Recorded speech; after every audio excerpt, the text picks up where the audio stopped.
Então, voltando, pessoal, vamos lá. Ângulos e retas, tá? Página 86, capítulo 15. Ângulos planos e o compasso.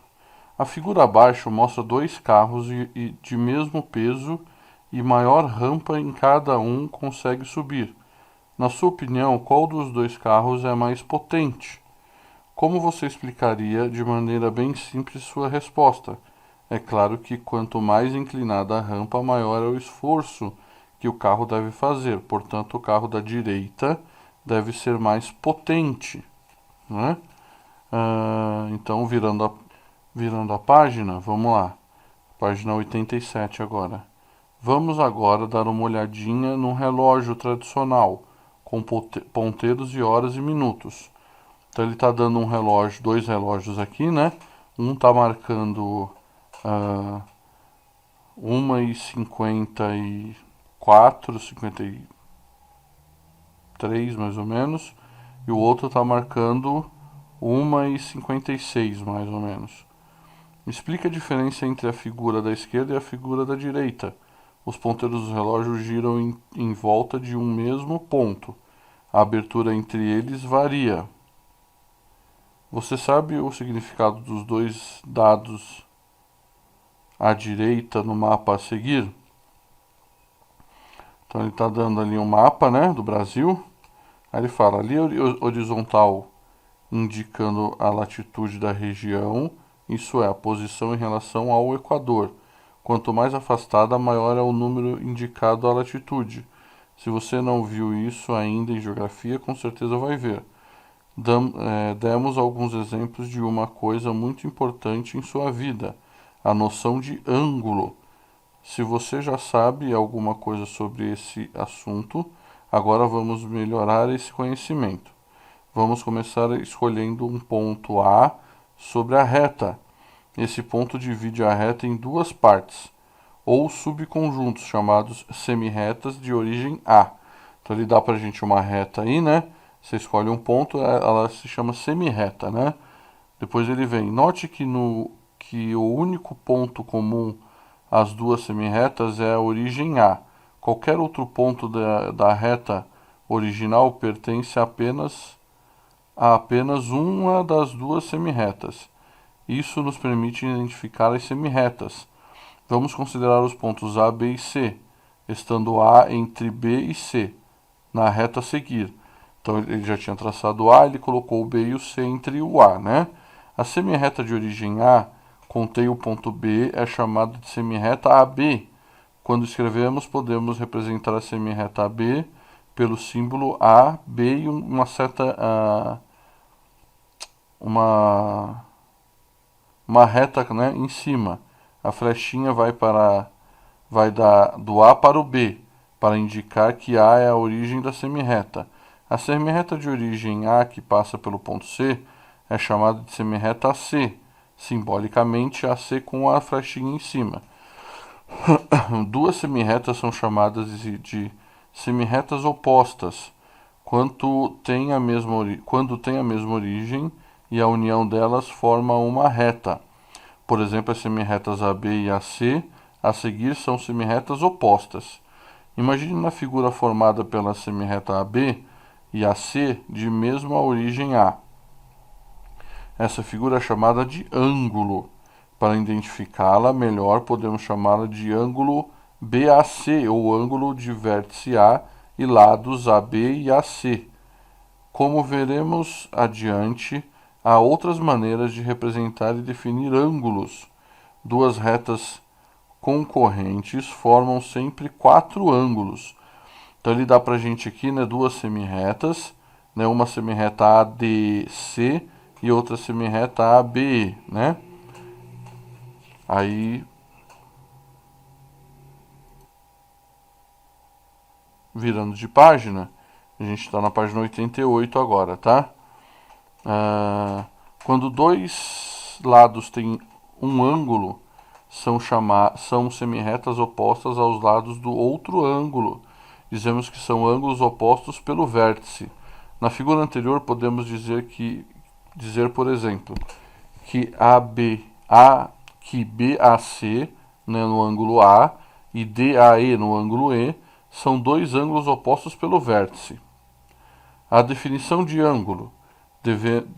Definimos ângulo como a reunião de duas semirretas de mesma origem. Entretanto, podemos falar em ângulos formados por dois segmentos, ou um segmento, uma reta, ou ainda um segmento e uma semirreta, pois podemos supor que é possível prolongar os segmentos de modo a formar as semirretas, desde que elas tenham um ponto em comum. Assim, por exemplo, podemos falar que um triângulo ABC tem três ângulos internos. O ângulo ABC no B, né, o ângulo B, BAC no ângulo A e ACB no ângulo C, sem que seja necessário estender os lados para formar semirretas.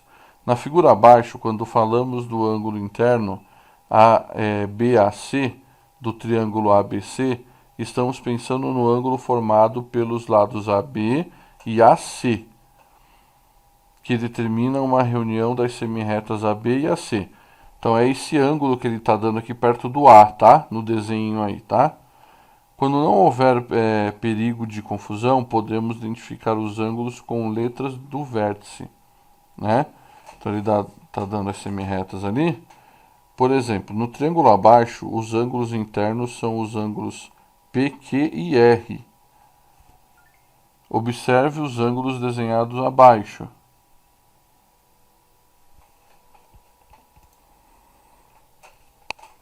Observe os ângulos desenhados abaixo. Aí ele dá dois ângulos pra gente, né?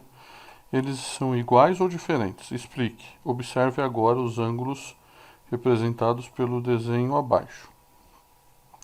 São iguais ou diferentes? Explique. Se você deve ter percebido que os dois ângulos iguais têm a mesma abertura e os dois ângulos diferentes têm aberturas diferentes. Se foi isso que você pensou, você acertou as respostas. Vemos que o tamanho do ângulo é definido pela abertura entre os lados e não pelos comprimentos dos segmentos que representam os lados. Podemos avaliar essas aberturas a olho, mas é mais seguro medi-las de alguma maneira e representar essas medidas com números. Quanto maior o número, maior a abertura. Compasso. O compasso é um instrumento utilizado para desenhar circunferências com precisão. A figura ao lado mostra como traçar a circunferência usando-o. Então você deixa a ponta seca no meio, abre ele na abertura que você deseja e faz o círculo, tá? Note que a abertura entre as hastes é variável e a distância entre a ponta do metal é a chamada da ponta seca, a ponta de grafite é o raio da circunferência desenhada. A ponta do metal permanece fixa no centro da circunferência.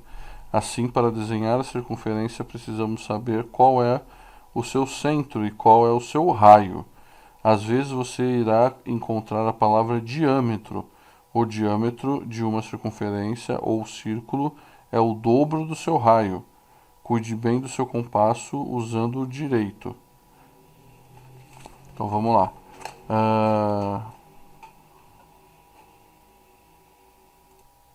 Virando a página 89, a gente tem posições entre retas. Há quatro posições possíveis entre duas retas quaisquer, concorrentes, paralelas distintas, paralelas coincidentes e reservas. Retas concorrentes. Duas retas diferentes que cortam dizem-se concorrentes. O ponto onde elas se cruzam denomina-se ponto de intersecção das retas. Podemos também dizer que as retas interceptam nesse ponto. O desenho a seguir representa duas retas RS concorrentes no ponto P. Simbolicamente escrevemos R intersecção com S, que é igual a P. Cuidado, a intersecção de dois conjuntos é também um conjunto. Por isso, está errado escrever R intersecção com S igual a P, sem estar fechado num conjunto, tá, pessoal? Conjuntos são as chaves aí, tá? Isso que forma um conjunto.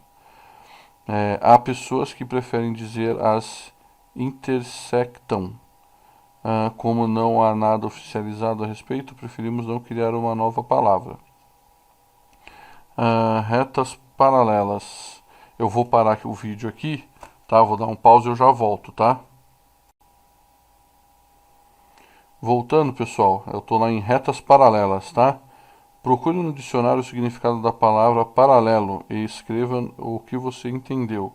Observe a figura abaixo e diga se há alguma coisa nela que você possa chamar de paralelo, ou paralela, ou paralelas, etc. São as barras, né? Nas folhas dos cadernos, das agendas, dos blocos de recados, aparecem linhas para podermos escrever. Essas linhas são paralelas. No seu dia a dia aparecem muitas coisas que você pode chamar de paralelas. Essa ideia de paralelismo se aplica em geometria. Dizemos que duas retas são paralelas quando estão no mesmo plano e não se encontram.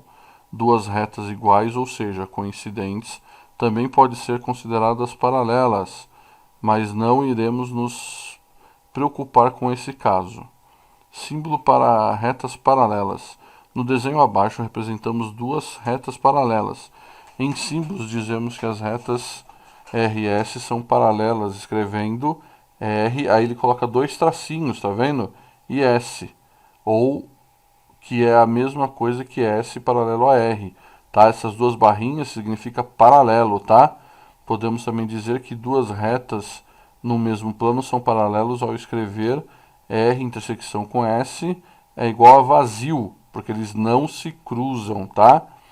As retas paralelas nunca se cruzam.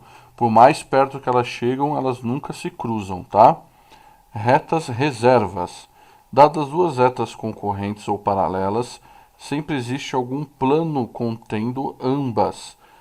Entretanto, existem retas que nenhum plano pode conter simultaneamente. Essas retas recebem o nome de reservas. Considere as retas determinadas por vértices do cubo a seguir. Por exemplo, as retas AB e CD estão contidas no mesmo plano, que é o plano da face ABCD do cubo. A propósito, essas retas são paralelas distintas. Entretanto, as retas AB e CG não estão contidas no mesmo plano, desenhado ou não, na figura. Logo, as retas são reservas.